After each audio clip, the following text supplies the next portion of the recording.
en Ile-de-France, ils n'ont eu que quelques minutes pour tirer un trait définitif sur une partie de leur vie. Et hier, une quinzaine de familles habitant la face sud de la tour Obélisque ont été évacuées par la police. Vous savez, c'est ce gratte-ciel de 32 étages d'Épinay-sur-Seine, le plus grand immeuble d'habitation de Seine-Saint-Denis. Eh bien, il fait l'objet d'une procédure d'expulsion pour risque d'effondrement des balcons. Une procédure brutale selon de nombreux habitants. Raphaël Maillochon, Jean-Baptiste Gratiani. Les yeux emplis de nostalgie, Jacques ne lâche pas du regard le 21e étage de cet immeuble.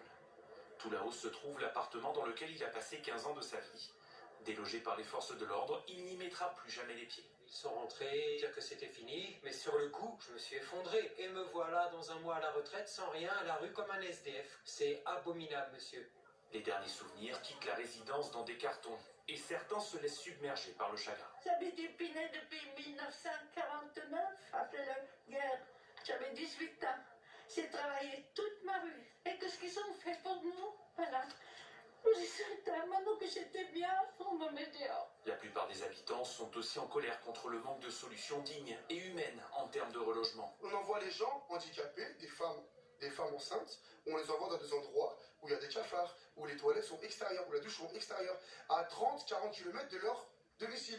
Le préfet de Seine-Saint-Denis, à l'origine de cette expulsion, assure faire tout ce qu'il faut pour les accompagner. On propose dans un premier temps une solution provisoire, le temps avec eux de procéder avec toute l'humanité qui sied à la recherche d'un logement, bien évidemment. C'est une expertise judiciaire commandée par la préfecture qui a accéléré l'évacuation du bâtiment car les balcons représentaient un danger.